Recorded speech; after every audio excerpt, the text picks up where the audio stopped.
happy. I was waiting for this moment a long time ago. ನಂಗೆ ಎಷ್ಟು ಖುಷಿ ಆಗ್ತಿದೆ ಅಂದ್ರೆ ಇಷ್ಟು ಜನ ನೋಡಿ ನಾನು ದೊಡ್ಡ ಸ್ಕ್ರೀನಲ್ಲಿ ಬರ್ತಿದ್ದೀನಲ್ಲ. I am so proud of myself. ನಿಮ್ ಮೂವಿಲಿ ಚಾನ್ಸ್ ಸಿಕ್ಕಾಗ ರಿಹರ್ಸಲ್ ಅನ್ನ ಯಾರು ಮಾಡಿಸ್ತಿದ್ರು ನಿಮಗೆ? ಒಮ್ಮಿನ ಸೆಟ್ ಅಲ್ಲಿ ಯಾರು ಮಾಡ್ತಿದ್ರಿ? ಯಾವ ತರ ಮಾಡ್ತಿದ್ರಿ? ಸೆಟ್ ಅಲ್ಲಿ ಬಂದ್ಬಿಟ್ಟು ಅಜಯ್ ಮಾಮನೆ ಅಜಯ್ ರಸೂರ್ ಎಲ್ಲ ಹೇಳ್ಕೊಡ್ತಿದ್ರಾ?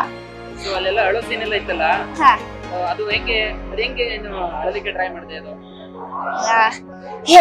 ತುಂಬಾ ಹತ್ತಿದೆಯಲ್ಲ ಮೂವಿಯಲ್ಲಿ, ಹೇಳ್ತಿದ್ರೆ ಎಲ್ರು ತುಂಬಾ ಹೇಳ್ತಾ ಇದ್ರು ಚಾಕ್ಲೇಟ್ ಕೊಡಲ್ಲ, ಚಾಕ್ಲೇಟ್ ಕೊಟ್ರೆ ಹತ್ಬಿಡೋದಲ್ಲ, ಚಾಕ್ಲೇಟ್ ಕೊಡಲ್ಲ ಅಂತ ಅದಕ್ಕೆ ಚಾಕ್ಲೇಟ್ ಕೊಡಲ್ಲ ಅನ್ನೋದಕ್ಕೆ ಹತ್ತಿದೆ. ಸೊ ಎಲ್ಲ ಫ್ರೆಂಡ್ಸ್ ಎಲ್ಲ ಏನಂತಿದ್ದಾರೆ ಈಗ? ಇದು ಮೂವಿ ತೆಗೆದಿದ್ಯಾ, ಸ್ಕ್ರೀನ್ ಮೇಲೆ ಎಲ್ಲ ನೋಡಿದ್ಮೇಲೆ ಫ್ರೆಂಡ್ಸ್ ಎಲ್ಲ ಏನಂತಿದ್ದಾರೆ? ಅವರು ಹೇಳ್ತಿದ್ದಾರೆ ಆಲ್ ದ ಬೆಸ್ಟ್ ರಾಜಿ ಅಂತ. ಮೂವಿ ಸಖತ್ತಾಗಿ ಎಂಜಾಯ್ ಮಾಡ್ದಾ? ತುಂಬಾ ಎಂಜಾಯ್. ಈ ಮೂವಿಯಲ್ಲಿ ನಿನ್ಗೆ ಯಾವ್ದು ಇಷ್ಟ ಆಯ್ತು? ಯಾವ ಸೀನು? ಅದಿದೆಯಲ್ಲ, ಫಸ್ಟ್ ಸಾಂಗ್ ಬರುತ್ತೆ ಒಂದು ಸಾಂಗು, ಆ ಸಾಂಗ್ ಲಾಸ್ಟ್ ಅಲ್ಲಿ Nivedita is not the guilty ಅಂತ ಬರುತ್ತೆ. ಅದ್ ಎರಡು ಸೀನ್ ನಂಗೆ ತುಂಬಾ ಇಷ್ಟ. Thank you.